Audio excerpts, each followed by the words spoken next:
Unit Titles Bill tonight. Firstly, I'd like to thank the officials for all the hard work they put into the bill.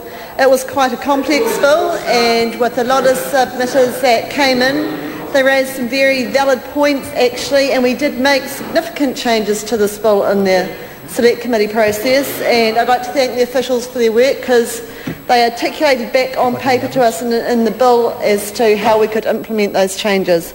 So I'd like to thank them for their hard work. National went into the election on a platform to streamline and simplify regulations. And this is a government that keeps its word and delivers on its promise. And we are doing things differently. And this bill represents how well we are doing things differently. This bill was first looked at by Labor in November 2004. Which was 5 years ago actually. So we've only been in government for just over a year, and already we've got this bill at its second reading before the House. You might have done all the prep work, but it took you 4 years to do the prep work. It doesn't take 4 years, and even Moana Maki, the ex-MP for Gisborne, she even got up and said that this was well overdue, this bill, and it takes the Labor government is in slow mode, the National government is in fast mode. We deliver, and that's what we're here to do.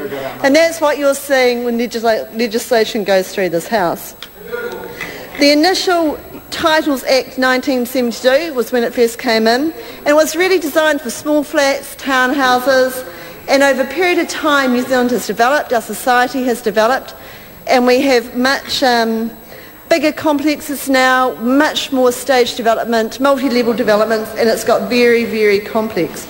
In fact, in 2007 there were 16,500 developments and 95,000 units. So this legislation affects a lot of unit owners in New Zealand.